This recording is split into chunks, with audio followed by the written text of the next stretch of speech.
Guys നമ്മുടെ computer start ചെയ്ത് കഴിഞ്ഞാൽ ഉബുണ്ടുവിൻ്റെ ലോഗിൻ സ്ക്രീനിൽ വന്നു കഴിഞ്ഞാൽ അവിടെ ഉബുണ്ടുവിനകത്ത് ക്രിയേറ്റ് ചെയ്തിരിക്കുന്ന യൂസർ അക്കൗണ്ടുകളുടെ ലിസ്റ്റ് കാണിക്കുന്നതായിരിക്കും. ഇനി ഈ യൂസർ അക്കൗണ്ട് ലിസ്റ്റ് കാണിക്കുന്നത് വേണ്ടാന്ന് വെക്കണം. അതായത് യൂസർ അക്കൗണ്ട് ലിസ്റ്റ് ലോഗിൻ സ്ക്രീനിൽ നിന്നും ഹൈഡ് ചെയ്യണം. അതെങ്ങനെ ചെയ്യാൻ പറ്റും? വളരെ സിമ്പിളാണ് കേട്ടോ. അതിന് നമുക്ക് 3 കാര്യങ്ങളാണ് ചെയ്യേണ്ടത്. അപ്പോൾ നമുക്ക് നോക്കാം അതെങ്ങനെയാണ് ചെയ്യുന്നുള്ളത്. ഓക്കെ, അപ്പോൾ ടെർമിനൽ ഓപ്പൺ ചെയ്യാം. ഓക്കെ, നമുക്കിതൊന്ന് മാക്സിമൈസ് ചെയ്യാം. ശേഷം ടൈപ്പ് ചെയ്യുക sudo gedit സ്പേസ് ഇട്ടിട്ട് /etc/dconf/profile/gdm. ഓക്കെ, അപ്പോൾ ഇതെന്താണ് ചെയ്യാൻ പോകുന്നത് അറിയാമോ? ഇത് etc എന്ന് പറയുന്ന ഫോൾഡറിനകത്ത് അതിനകത്ത് സ്ഥിതി ചെയ്യുന്ന dconf എന്ന് പറയുന്ന ഫോൾഡറിനകത്ത് ആ ഫോൾഡറിനകത്ത് സ്ഥിതി ചെയ്യുന്ന പ്രൊഫൈൽ എന്ന് പറയുന്ന ഫോൾഡറിനകത്ത് gdm എന്ന് പറയുന്ന ഒരു ഫയൽ ക്രിയേറ്റ് ചെയ്യും. അതാണ് ഈ ഒരു കമാൻഡ് ചെയ്യാൻ പോകുന്നത്. ഓക്കെ, അപ്പോൾ എന്ത് ചെയ്യണം? എൻ്റർ കൊടുക്കുക. ഓക്കെ, അപ്പോൾ പാസ്വേഡ് ചോദിക്കും, പാസ്വേഡ് ടൈപ്പ് ചെയ്ത് കൊടുക്കുക. ഓക്കെ, എൻ്റർ കൊടുക്കുക. ഓക്കെ, GDM എന്ന് പറയുന്ന ഫയൽ നമ്മുടെ geditനകത്ത് ഓപ്പൺ ആയിരിക്കുകയാണ്. കണ്ടില്ലേ? ഇനി ഇതിനകത്ത് കുറച്ച് വാക്കുകൾ ടൈപ്പ് ചെയ്യണം. പക്ഷേ ഇവിടെ ഒരു കുഴപ്പമുണ്ട്. ഒരു പക്ഷേ ഇത് തെറ്റാൻ സാധ്യതയുണ്ട്. അതുകൊണ്ട് തന്നെ ഞാൻ ഓൾറെഡി ടൈപ്പ് ചെയ്ത് ഇട്ടിട്ടുണ്ട്. നിങ്ങൾക്ക് വേണമെങ്കിൽ ഞാൻ പേസ്റ്റ് ബിന്നിനകത്ത് കൊടുത്തിട്ടുണ്ട്. അതിൻ്റെ ലിങ്കിൻ താഴെ ഞാൻ ഡിസ്ക്രിപ്ഷനകത്ത് കൊടുത്തിട്ടുണ്ടായിരിക്കും. ഓക്കെ, അപ്പോൾ അത് നിങ്ങൾക്ക് ആ ലിങ്ക് സന്ദർശിച്ച് അതിനകത്ത് നിന്നും കോപ്പി ചെയ്ത് പേസ്റ്റ് ചെയ്യാവുന്നുള്ളൂ. ഓക്കെ, അപ്പോൾ ഇതിനകത്ത് ഈ 1 പറയുന്ന ഭാഗത്തിൽ ഇവിടെ ഞാൻ കുറച്ച് കോഡുകൾ കൊടുത്തിട്ടുണ്ട്. കണ്ടില്ലേ? ഇതാണ് കോപ്പി ചെയ്യേണ്ടത്, ഈ user-db എന്നുള്ളത്. ഓക്കെ, അപ്പോൾ എന്ത് ചെയ്യണം? ഇത് ഇത്രയും കോപ്പി ചെയ്യാം. ഓക്കെ, എന്നിട്ട് റൈറ്റ് ക്ലിക്ക് കൊടുക്കാം, കോപ്പി കൊടുക്കാം, എന്നിട്ട് ഇവിടെ വരാം, പേസ്റ്റ് ചെയ്യാം. ഓക്കെ, എന്നിട്ട് എന്ത് ചെയ്യണം? സേവ് ചെയ്യാം. ഓക്കെ, ഇത്രയുള്ള കാര്യം. ഇത്രയും ടൈപ്പ് ചെയ്തിട്ട് സേവ് ചെയ്യാം. ഇത് നിങ്ങൾക്ക് വേണമെങ്കിൽ മാനുവലായിട്ടും ടൈപ്പ് ചെയ്യാവുന്നുള്ളൂ. ഓക്കെ, അപ്പോൾ ഇനി എന്ത് ചെയ്യണം? ഇത് ക്ലോസ് ചെയ്യാം. ഓക്കെ, അത്രേ ഉള്ളൂ. ഇനി നമുക്ക് സ്ക്രീൻ ഒന്ന് ക്ലിയർ ചെയ്യാം. ഓക്കെ, ഇനി നമുക്ക് വേണ്ടത് ഒരു ഫോൾഡറാണ് ക്രിയേറ്റ് ചെയ്യേണ്ടത്. അപ്പോൾ നമുക്ക് നോക്കാം അതെങ്ങനെയാണ് ക്രിയേറ്റ് ചെയ്യുന്നുള്ളത്. ഓക്കെ, ഇത്രയുള്ള കാര്യം. ടൈപ്പ് ചെയ്യുക sudo mkdir. ഓക്കെ, അതായത് മേക്ക് ഡയറക്ടറി എന്നാണ് കേട്ടോ അതുകൊണ്ട് ഉദ്ദേശിക്കുന്നത്, ആ ഒരു കമാൻഡ് കൊണ്ട്. mkdir സ്പേസ് ഇട്ടിട്ട് -p അടിച്ചിട്ട് സ്പേസ് ഇട്ടിട്ട് /etc/dconf/db/gdm.d. ഓക്കെ, എന്നിട്ട് എന്ത് ചെയ്യണം? എൻ്റർ കൊടുക്കുക. ഓക്കെ, അപ്പോൾ അവിടെ എന്താണ് etc എന്ന് പറയുന്ന ഫോൾഡറിനകത്ത് dconf എന്ന ഫോൾഡറിനകത്ത് db എന്ന് പറയുന്ന ഫോൾഡർ, അതായത് dconfനകത്ത് സ്ഥിതി ചെയ്യുന്ന db എന്ന ഫോൾഡറിൽ gdm.d എന്ന് പറയുന്ന ഒരു ഫോൾഡർ ക്രിയേറ്റ് ചെയ്യുന്നതായിരിക്കും. ഓക്കെ, ഇനി ഈ ഒരു ഫോൾഡറിനകത്ത് വേറൊരു ഫയൽ നമുക്ക് ക്രിയേറ്റ് ചെയ്യണം. അത് നമുക്ക് നോക്കാം എങ്ങനെയാണ് ക്രിയേറ്റ് ചെയ്യുന്നുള്ളത്. വളരെ സിമ്പിളാണ്.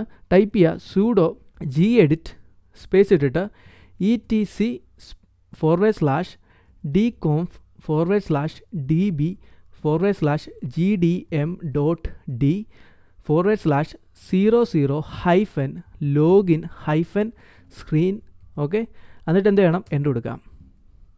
ഓക്കെ, ഇനി ഇതിനകത്ത് നമുക്ക് കുറച്ച് വാക്കുകൾ ടൈപ്പ് ചെയ്യണം. അപ്പോൾ അത് ഞാൻ ഇവിടെ കൊടുത്തിട്ടുണ്ട്, ഞാൻ ഓൾറെഡി ടൈപ്പ് ചെയ്ത് വെച്ചിട്ടുണ്ട്. അപ്പോൾ അത് കോപ്പി ചെയ്യാൻ പോവാണ്.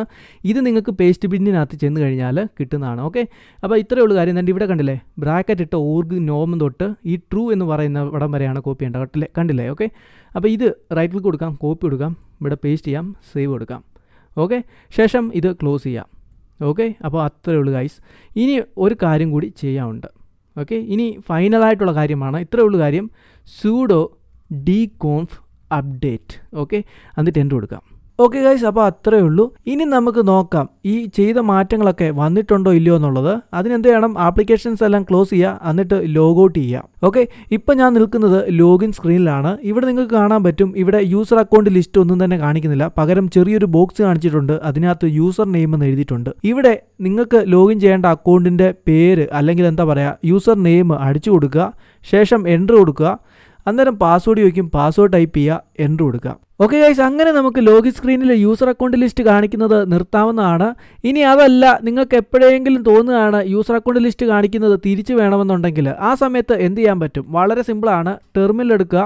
ഓക്കെ, നമുക്ക് മാക്സിമൈസ് ചെയ്യാം. ശേഷം ടൈപ്പ് ചെയ്യുക sudo gedit സ്പേസ് ഇട്ടിട്ട് /etc/dconf/db/gdm.d/00-login-screen. ഓക്കെ, എന്നിട്ട് എൻ്റർ കൊടുക്കുക. പാസ്വേഡ് ചോദിക്കും, പാസ്വേഡ് ടൈപ്പ് ചെയ്ത് കൊടുക്കുക. അപ്പോൾ നമ്മുടെ ഈ ലോഗിൻ സ്ക്രീൻ എന്ന് പറയുന്ന ഫയൽ geditനകത്ത് ഓപ്പൺ ആയിരിക്കുകയാണ്. ഇവിടെ അവസാനം ഡിസബിൾ യൂസർ ലിസ്റ്റ് എന്ന് പറഞ്ഞൊരു ഭാഗമുണ്ട്, കണ്ടില്ലേ? അതിൽ ട്രൂ എന്നുള്ളത് മാറ്റിയിട്ട് ഫോൾസ് എന്ന് ടൈപ്പ് ചെയ്യുക, എന്നിട്ട് സേവ് കൊടുക്കുക. ഓക്കെ, എന്നിട്ട് ഈ gedit ക്ലോസ് ചെയ്യാം. ഓക്കെ, ഇനി എന്ത് ചെയ്യണമെന്ന് അറിയാമോ? വളരെ സിമ്പിളാണ്. ടൈപ്പ് ചെയ്യുക sudo dconf update. ഓക്കെ, എന്നിട്ട് എൻ്റർ കൊടുക്കാം. ഇത്രയേ ഉള്ളൂ കാര്യം. ഓക്കെ, ഇനി ലോഗൗട്ട് ചെയ്തിട്ട് നോക്കാവുന്നതാണ് യൂസർ അക്കൗണ്ട് ലിസ്റ്റ് കാണിക്കുന്നുണ്ടോ ഇല്ലയോ എന്നുള്ളത്. ഓക്കെ, അപ്പോൾ അത്രയേ ഉള്ളൂ ഗൈസ്. അപ്പോൾ വീഡിയോ ആയിട്ട് ബന്ധപ്പെട്ട് എന്തെങ്കിലുമൊക്കെ അഭിപ്രായങ്ങളും സംശയങ്ങളും ഒക്കെ ഉണ്ടെങ്കിൽ താഴത്തെ കമൻറ്റ് സെക്ഷനകത്ത് വാരി വിതറുക. അതുമല്ല, വീഡിയോ ഇഷ്ടപ്പെട്ട് കഴിഞ്ഞാൽ ലൈക്ക് ചെയ്യുക, നിങ്ങളുടെ കൂട്ടുകാർക്ക് ഷെയർ ചെയ്ത് കൊടുക്കുക. ഈ ചാനൽ ഇതുവരെ സബ്സ്ക്രൈബ് ചെയ്തില്ലെങ്കിൽ മറക്കാതെ സബ്സ്ക്രൈബ് ചെയ്യുക.